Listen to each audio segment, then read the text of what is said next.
I want to invite you to pay extra close attention in this upcoming week, specifically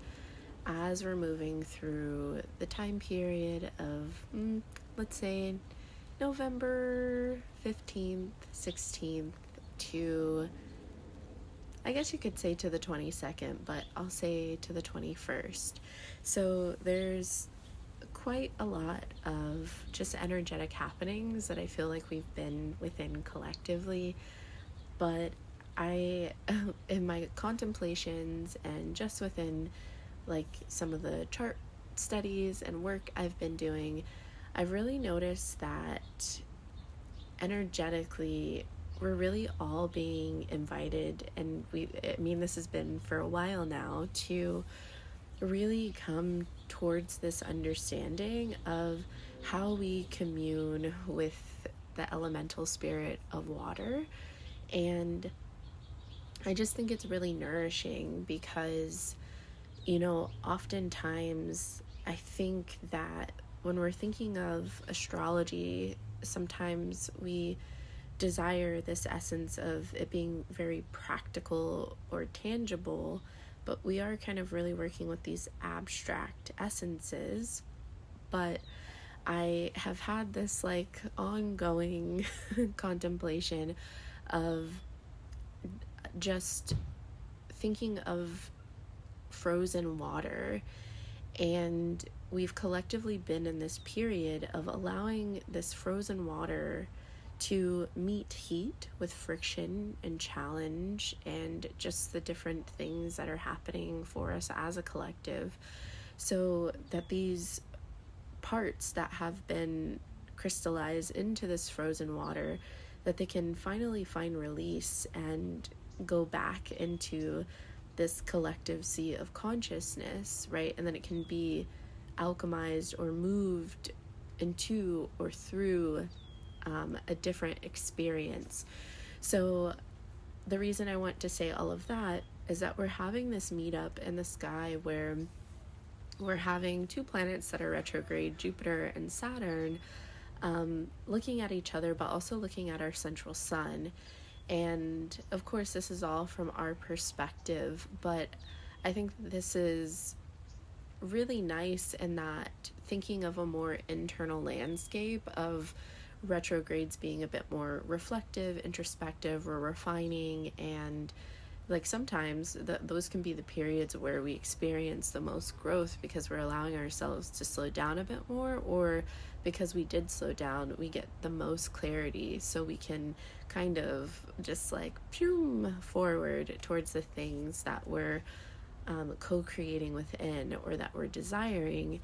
But during this time, because it's taking place in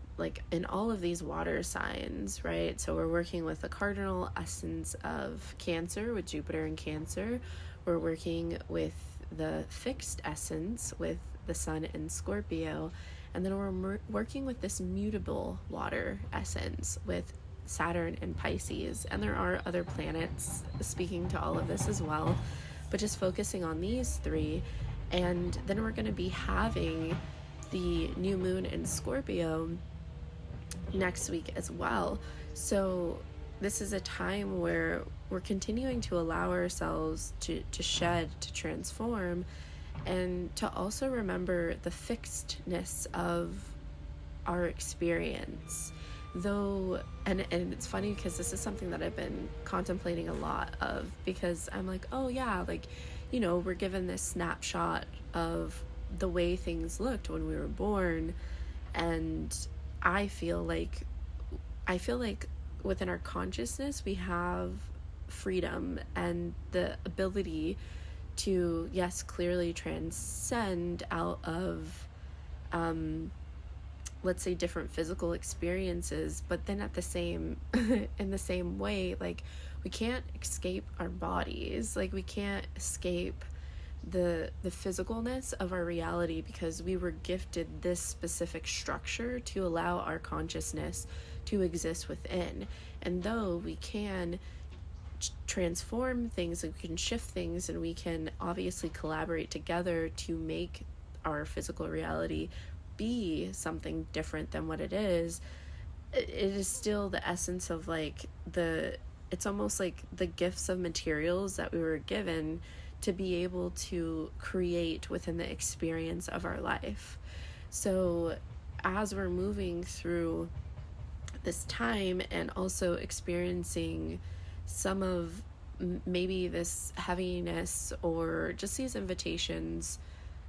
individually and collectively, to different varying degrees, or maybe you're having like a beautiful time right now in your own individual life, like just remembering that,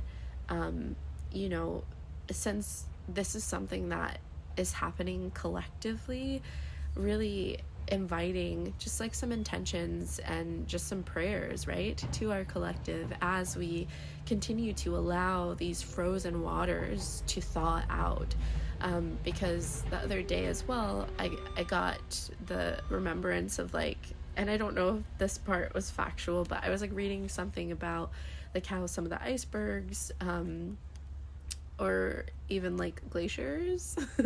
like when they're melting and they have like different life organisms that have been frozen within them or what have you, and then like having those things thaw out after like thousands or however many years, I feel like that's kind of the same essence that we're experiencing as a collective. I think that it feels like we're coming up to this point of like, well, now there are certain things that are just ready to thaw out for us to remember, for us to acknowledge, for us to heal in a way that allows us to move through what has been, what presently is, and to just provide more understanding and compassion. And we are having our Mercury retrograde as well right now too, and I think it, you know, all of these different things are really inviting us to come back to the essence of truth and of understanding, and to also honor the remembrance of these cycles that we all move through, so then we can also extend more compassion for another. So I feel like there's all these little threads, but so it just kind of like reminds me of, like, for me, I live in San Diego, and I think was it last year when we had the floods out here, and some people were like, oh, it's just a little bit of rain, like it's nothing, blah blah blah. And then I was like, really? and then I was at a place that flooded a little bit, but then my partner, his job, like the flood went up to their waist, if I'm not mistaken, and like their, like all of their stuff, like a lot of it got damaged. And I think that just goes to show that, you know, obviously there is a lot of information just out everywhere right now, but I just feel like remembering that just because we individually are not experiencing something specific, remembering that it doesn't mean that someone else isn't, and if somebody else is sharing something, to really have compassion for what it is that they're moving through, what they're going through, and yeah, and to just honor this like collective flow of information in a way that can be received and given in a very heart-centered way, so that we can all just find greater understanding with one another. So with all that being said, I do hope that you move through these energies in a way that allows you to continue to let go, to release, and to renew, and to also reclaim some sparks of your own essence once again. So as things heat up in time, hopefully in a more creative, innovative way, that you can allow yourself to not be weighed down by things that don't need to be carried into that next season, because they can be given back to the collective sea, so they can be soothed, so they can rest, and yeah, there could just be easier, or not easier, but just lighter, I just feel like lighter breaths yeah, to just breathe. Okay. All right, for real, that's it. So bye.